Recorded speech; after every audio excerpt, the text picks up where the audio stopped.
with my mother's having a success at Royal Ascot, because it tends to be rather tense and nervous. Oddly enough, before estimates race, I wasn't really aware of just how real her chances were. So I was comparatively relaxed. Behind the gilded walls of Buckingham Palace, a secret battle was unfolding, one that would shatter royal unity and leave the monarchy's future hanging in the balance.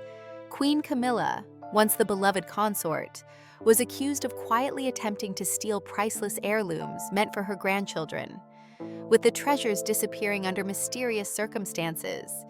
It was Princess Anne, fiercely protective of royal tradition, who took matters into her own hands. I have a copy of a book from 1934, the year it was published, that belonged to my husband's grandmother, Queen Elizabeth, the Queen Mother, which in a moment you can all have a look at. Pamela Travers, or P.L. Travers, as it says on the cover of the book. The confrontation that followed would forever change the royal family, revealing just how far Camilla was willing to go, and how the monarchy would never be the same again. The heart of the palace, with its rich history and centuries-old treasures, had always been a place of reverence for the royal family's legacy. The treasures passed down through generations were far more than just valuable possessions. They were symbolic, tangible reminders of a family's enduring connection to the country and its people. These items, each with their own rich backstory, were deeply intertwined with the British monarchy's identity, holding not only financial worth, but also historical significance. Among these heirlooms, some were earmarked for the younger generation of royals, specifically, items meant for Prince Louis and Princess Charlotte, the youngest members of the royal family.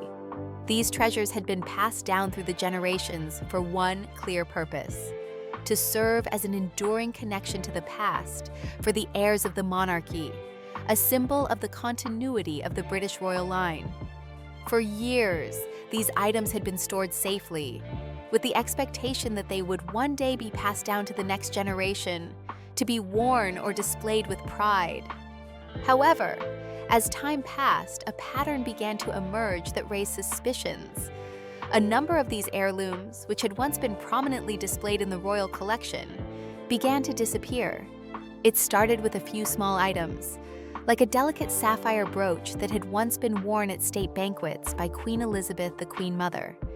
It was a piece that had been photographed countless times, catching the light in ways that made it one of the most recognizable jewels in the royal collection.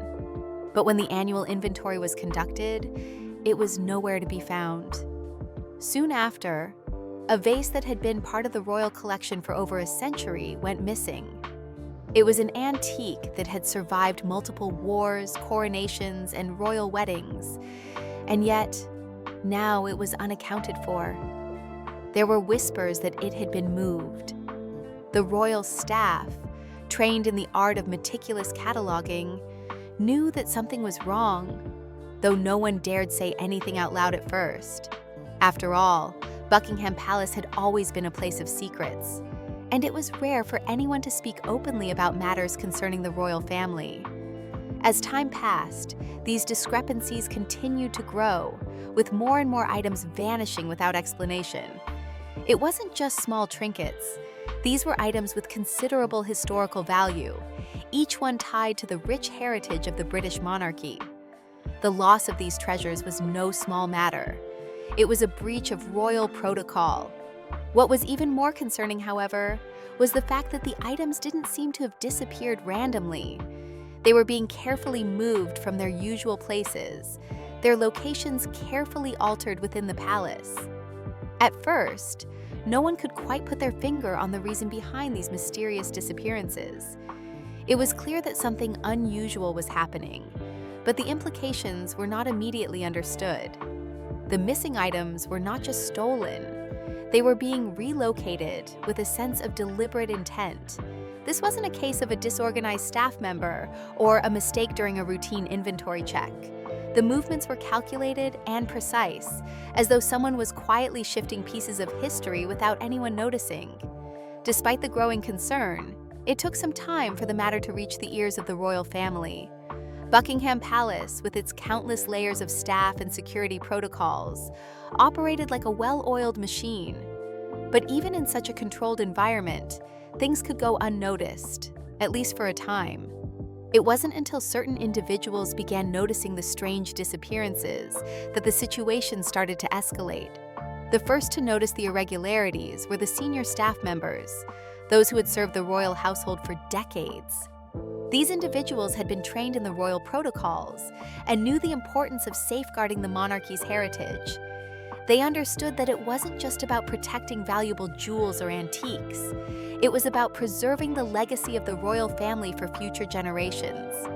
They recognized that the disappearance of these heirlooms was no accident, and they were the first to begin quietly raising alarms.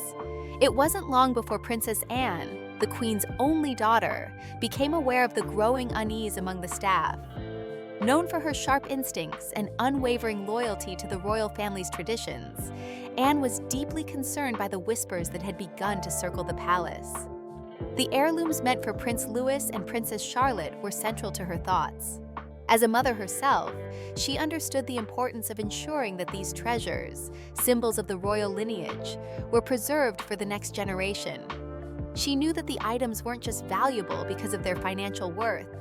They carried the weight of history, and losing them would mean losing a piece of the monarchy itself. As Anne began to investigate the situation, she found herself piecing together the subtle signs that something was amiss. Her suspicions grew stronger as she learned more about the movements of the heirlooms. The missing items weren't just being misplaced, they were being carefully taken from one place to another. Items meant for the younger heirs had been moved into areas of the palace where they shouldn't have been. The more Anne dug, the more it became apparent that this was no simple mix-up. It was a deliberate attempt to remove these treasures from the collection. What troubled her the most was the sense of secrecy surrounding these actions. There was no public acknowledgement of what was happening, and the staff who had noticed the disappearances were reluctant to speak up. In a place like Buckingham Palace, where the royal family's affairs were kept behind closed doors, any disturbance in the order of things was not something to be taken lightly. The heirlooms were not only tied to the royal family's legacy, they were, in many ways, the foundation of their future. Anne understood that this was not just a matter of misplaced objects. This was about the future of the monarchy, and she could not stand by while it was being threatened. As she gathered more information, the pieces of the puzzle started to fall into place. There were whispers, carefully guarded conversations among the palace staff, and, most importantly, the growing realization that the missing heirlooms were being quietly and systematically moved. The evidence was mounting, and it was clear that something had to be done. It wasn't long before Anne took the matter into her own hands, determined to protect the legacy that had been entrusted to the royal family. But as she prepared to confront the person responsible for these actions, she knew that the stakes were higher than ever. The royal family was at a crossroads, and the future of the monarchy could be shaped by the actions taken in the coming days.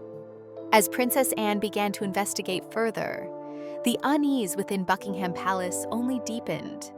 She had long been attuned to the delicate balance that governed royal life. Years of service to the monarchy had taught her the importance of tradition, the preservation of history, and the need to protect the monarchy's legacy for future generations. However, what she was uncovering was far more disturbing than she had anticipated.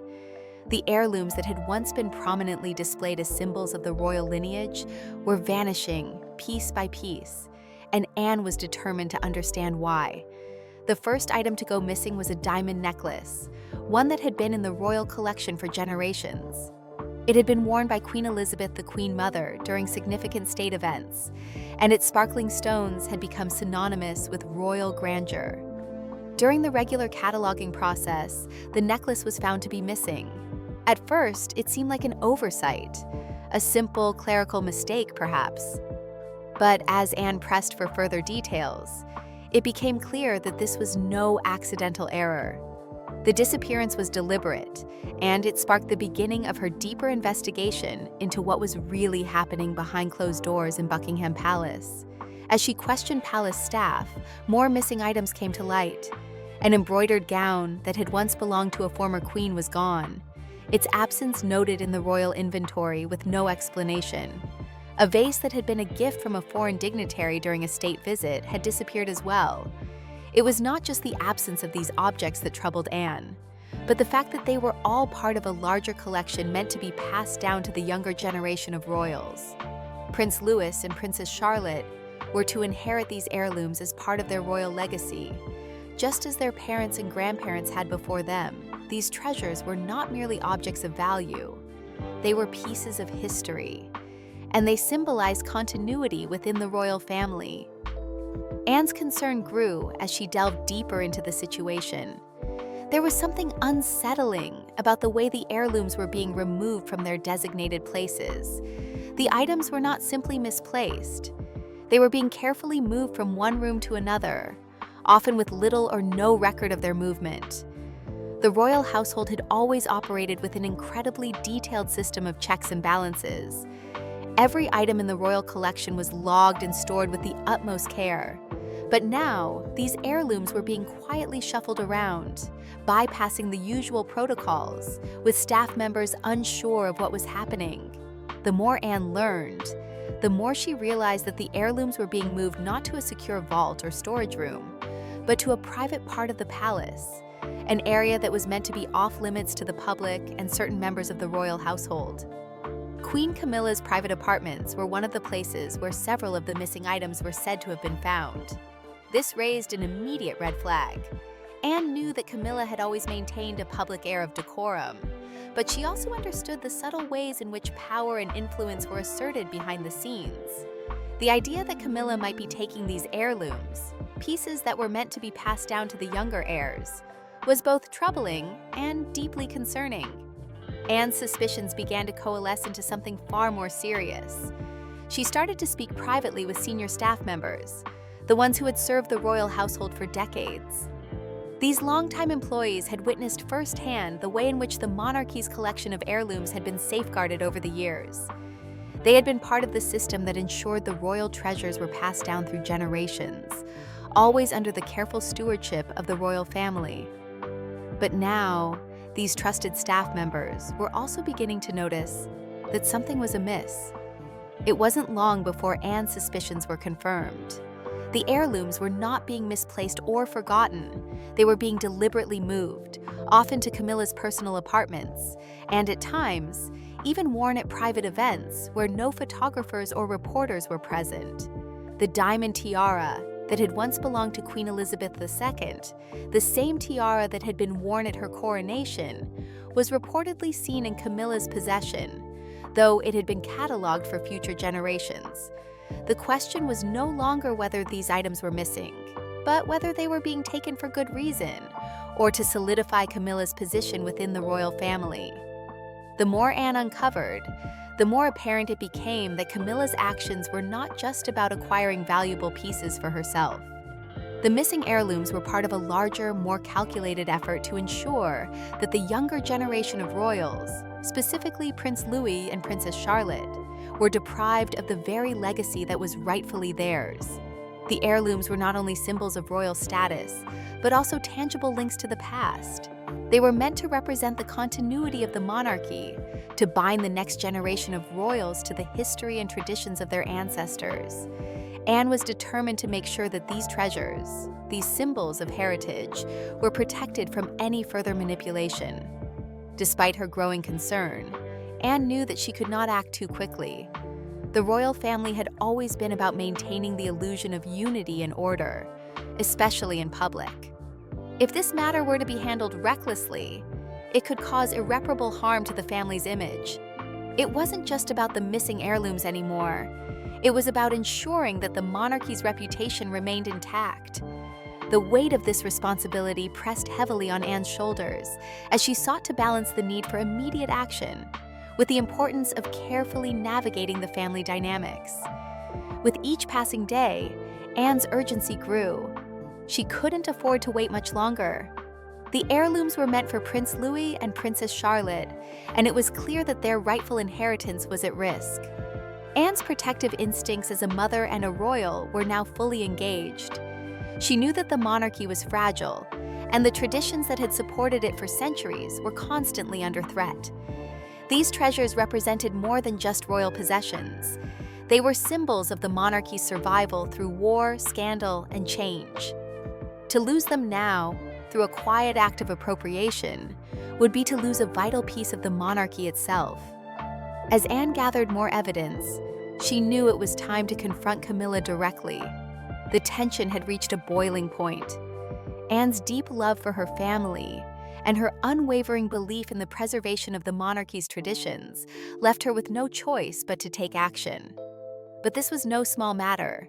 Confronting Camilla, especially over such a delicate issue, was a risk. The implications for the royal family were profound, and Anne understood the stakes better than anyone. At this point, the situation had gone beyond a simple misunderstanding. It was clear that Camilla's actions were part of a calculated effort to undermine the legacy of the royal family. The heirlooms were not just objects. They were part of the fabric of the monarchy itself, each one carrying the weight of history. Anne had always been a fierce defender of the monarchy's integrity, and now it was time to act. There was no turning back. Anne began to gather her allies within the palace, trusted aides and long-serving staff members who shared her concerns about the heirlooms. She knew that a confrontation with Camilla would be inevitable. The time for subtlety had passed. It was no longer about uncovering the truth. It was about protecting the future of the royal family. Anne's determination to safeguard the legacy of Prince Louis and Princess Charlotte had become her guiding principle, and she was prepared to do whatever it took to see that the heirlooms were returned to their rightful place. As the day of the confrontation drew closer, Anne felt a growing sense of resolve. The palace was a place of great power and intrigue, and every action had far-reaching consequences. But Anne was ready to face whatever came next. She would not allow the traditions of the monarchy to be compromised, not on her watch. The future of the royal family and its legacy depended on the action she would take in the coming days. The battle for the heirlooms had only just begun, and Anne was prepared to fight for what was rightfully hers and for what was rightfully the future of the British monarchy. As Princess Anne prepared for what would be one of the most critical moments of her royal life, she could feel the weight of the situation pressing down on her. The heirlooms that had been passed down for generations were more than just valuable objects. They were symbols of the royal family's continuity, representing the legacy of monarchs who had come before. These heirlooms were meant to be entrusted to the next generation, Prince Louis and Princess Charlotte. But with Queen Camilla's increasing control over these treasures, Anne could see that the future of the monarchy's heritage was at risk. She understood that her actions could have far-reaching consequences, not just for her family, but for the very reputation of the royal institution. The first step was to confront Camilla. Anne had always been known for her directness and forthrightness, but this issue was more complex than any other she had faced. This wasn't just a matter of a few missing objects. It was about protecting the monarchy's future and the sacred bond between the royal family and the nation's history. She knew that she had to be careful in how she approached Camilla. The confrontation could easily spiral into a public dispute, which was something the royal family could ill afford. The monarchy was always under scrutiny, and any public misstep could damage its image irreparably. Yet, Anne was determined to ensure that the rightful heirs received their inheritance. And if that meant challenging Camilla, so be it. In the days leading up to their meeting, Anne gathered all the information she could. She spoke to palace staff, who had witnessed the gradual shift of the heirlooms from the royal vaults to private spaces within Camilla's apartments. These staff members had long served the royal family and knew the intricate system of inventory and storage that was in place. They were the silent guardians of the royal collection, the keepers of memory who understood the importance of every piece. Anne had earned their trust over the years, and it was clear that they shared her concern. What they had witnessed was not just irregular, it was a breach of trust. The heirlooms had always been safeguarded, not only for their monetary value, but for the deep historical connection they represented. The idea that they could be quietly removed from the royal collection for personal gain was not just shocking, it was a betrayal of the monarchy itself. On the day of the confrontation, Anne knew that it was time to take action. She summoned Camilla to a private room in Buckingham Palace, far away from the prying eyes of the public and the palace staff. The room was quiet, with only the soft sound of footsteps echoing in the hallways outside. As Camilla entered, Anne's gaze was steady, and her voice unwavering. She wasted no time with pleasantries, going straight to the heart of the matter. Anne spoke with the calm authority that came with years of experience in the royal family. But there was an edge to her words that was impossible to miss. "Camilla, we need to talk," Anne began. "It has come to my attention that several heirlooms, which have been carefully preserved for the future of our family, are no longer where they should be. These items were not meant for private possession. They are part of a legacy meant for the next generation of our family, Louis and Charlotte." Camilla stood still, her expression calm, but there was a flicker in her eyes. She had always been known for her composure, but Anne could sense the tension underneath. Camilla, who had spent years crafting a public image of poise and grace, was now caught in a situation that could undermine everything she had worked for. Her calm demeanor was the shield she had always relied on. But Anne wasn't intimidated. This was not about personal feelings. This was about the future of the monarchy. "I don't understand what you mean," Camilla replied, her voice even. "I have merely been ensuring that the heirlooms are well cared for.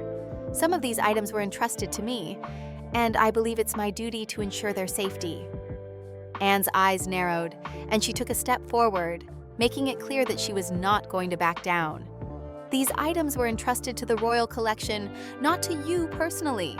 They belong to the future of our family, and their removal from their rightful place is unacceptable. You cannot simply take them as you wish." The tension in the room was palpable.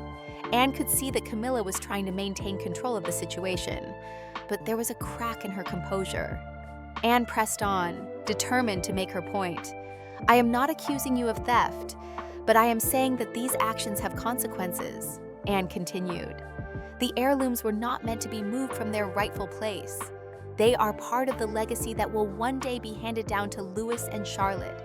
If we lose them, we lose a part of our history, a part of their history." Camilla remained silent for a moment, her gaze steady, but there was an unmistakable tension in her posture. Finally, she spoke, her voice calm but edged with a hint of defiance. "I believe I have every right to look after the family's legacy, just as much as anyone else," Camilla said. "The heirlooms have been in my care, and I have ensured their safety. There is no reason to question my stewardship." Anne's resolve hardened. This wasn't just about the heirlooms. It was about something much bigger. It was about the integrity of the monarchy and the values that had been passed down through generations. Anne was not going to let this go unchallenged. "You may have the title, Camilla, but there are things that go beyond titles and public appearances," Anne said, her voice firm. "The legacy of our family is not yours to control. It is meant for the next generation, and I will not allow it to be compromised. These heirlooms are not just jewelry or antiques. They are symbols of our heritage. They are promises made to Louis and Charlotte. You cannot take that from them." The room fell silent, and for a moment, Anne could see the weight of the situation sinking in. Camilla, who had long relied on her position beside King Charles to navigate palace politics, now found herself facing a challenge she had not anticipated. Anne's words had struck a nerve, and it was clear that she would not back down. Finally, Camilla spoke, her voice quieter now. "I didn't mean to overstep, Anne. I only wanted to ensure that the family's treasures were protected." Anne looked at her steadily. "Protecting them means honoring their place in the royal collection, not taking them for personal use. I trust that you understand the gravity of this situation."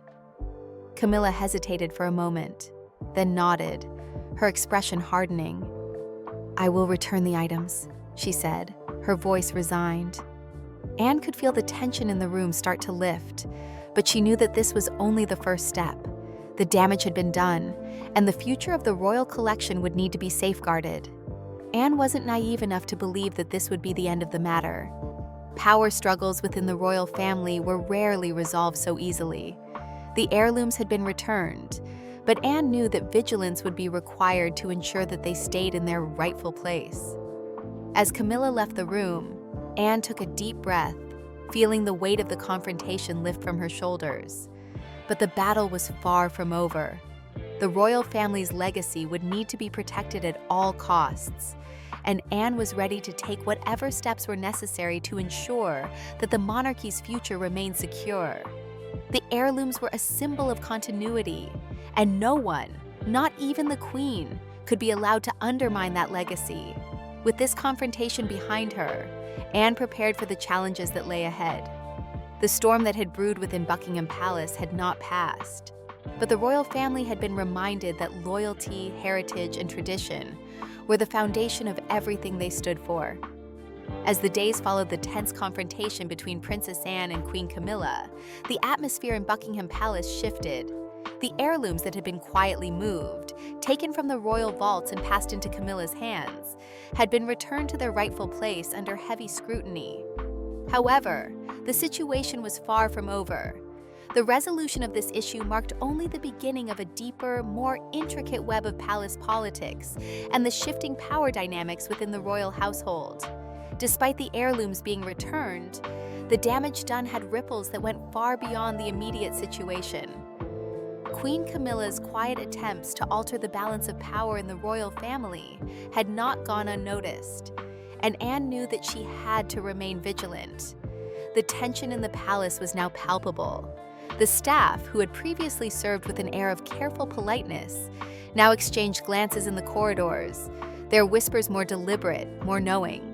The royal family's reputation for unity and stability had been tested, and Anne was determined to ensure that it would not fracture any further. King Charles, ever the cautious monarch, had chosen to remain silent in the wake of the confrontation. He had listened to both sides of the issue, weighed the consequences of taking a firm stance against Camilla, and then made his decision.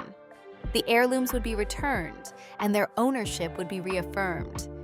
For now, it seemed that the king had put his faith in the quiet restoration of order. But Anne was acutely aware that there was more at stake than just the physical treasures that had been moved. There was something deeper at play, the preservation of the monarchy's traditions and the very legacy of the royal family. Camilla, for her part, had not made any public comment on the confrontation. She had taken her cue from the king's quiet intervention, choosing not to escalate the matter further. But Anne saw the subtle shifts in Camilla's behavior. While she maintained the image of the dignified queen, attending public events and fulfilling her royal duties with apparent grace, there was a visible distance growing between her and the rest of the family. The warmth and familiarity that had once marked her relationship with King Charles had begun to cool.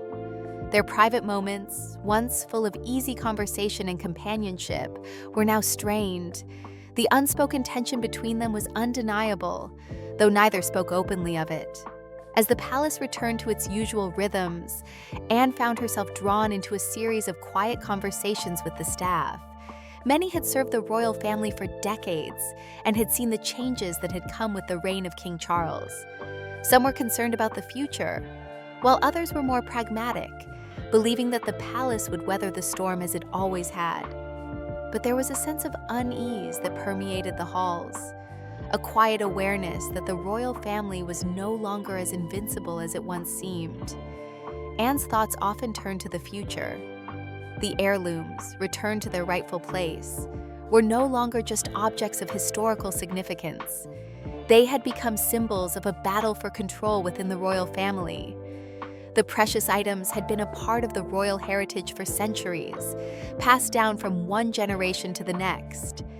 They had survived wars, scandals, and political upheaval. But the most recent drama had exposed a vulnerability that Anne had not expected. It was not just the physical security of the treasures that had been threatened, but the very fabric of the monarchy itself. Prince William, always a quiet observer, had seen the cracks forming in the royal household. He had been raised to understand the importance of duty and loyalty, but he was also acutely aware of the intricacies of palace life. The heirlooms were not just family treasures to him. They represented something far greater. They were part of the legacy that would one day pass to his children. Losing them would be a blow to the royal family's continuity. For him, the matter was not just about the objects themselves, but about what they represented: the stability and continuity of the monarchy. William, like his father, had been cautious in how he addressed the issue with Camilla. The last thing he wanted was to further disrupt the delicate balance of power within the family. But he also knew that his children's future depended on the legacy they would inherit. The heirlooms were a tangible connection to the past, a reminder of the monarchy's enduring power. To let them slip away would be to allow the monarchy's future to be undermined. In the weeks following the resolution of the heirloom dispute, Anne found herself in a delicate position. She had protected the family's legacy, but she knew that the royal household would not be the same again. The incident had exposed vulnerabilities, not just in the physical security of the treasures, but in the trust that had once held the family together. The fracture between Camilla and the rest of the royal family was not something that could be easily mended. Anne could see the growing divide, not just between Camilla and the children, but between her and King Charles as well. For now, the palace carried on with its public duties. Camilla continued her charitable work, attending royal engagements and maintaining her image as queen. But the quiet distance between her and the rest of the family was becoming more pronounced. The once close relationship she had shared with Charles seemed strained. Her absence from key family events, her increased time spent away from Buckingham Palace, and her growing reticence were all signs of a woman retreating from a battle she had lost. As Anne observed the unfolding situation, she knew that this was not the end of the story. The royal family's power dynamics had shifted, and the repercussions would be felt for years to come. Anne, however, was determined to continue her role as protector of the family's legacy. She would not allow the monarchy's continuity to be jeopardized by personal ambition or quiet subversion. The heirlooms, once the subject of controversy, would now be more carefully guarded. Their future, like the future of the monarchy itself, was uncertain, but Anne was committed to ensuring that they remained where they belonged. For Camilla, the aftermath of the confrontation was marked by a quiet retreat. She had lost this particular battle, but the royal household was a place where power could be recast at any moment. The king's decision had been firm, but Camilla's resolve had not been broken. She would continue to navigate the complex world of the royal family with the same skill and subtlety that had gotten her this far. For Anne, however, the confrontation had been a victory, not just for the heirlooms, but for the future of the royal family. The monarchy had been tested, but it had endured, its legacy secure for now. As Anne walked the halls of Buckingham Palace, she reflected on the role of tradition in the royal family. The monarchy was built on continuity, on the unbroken chain of history that stretched back centuries. The heirlooms were a tangible manifestation of that history, and Anne had ensured that they would remain in the hands of the rightful heirs. But the battle was not over. The future of the monarchy would continue to be shaped by the decisions made within the palace walls. And as always, Anne would be there, watching, protecting, and ensuring that the royal family's legacy endured.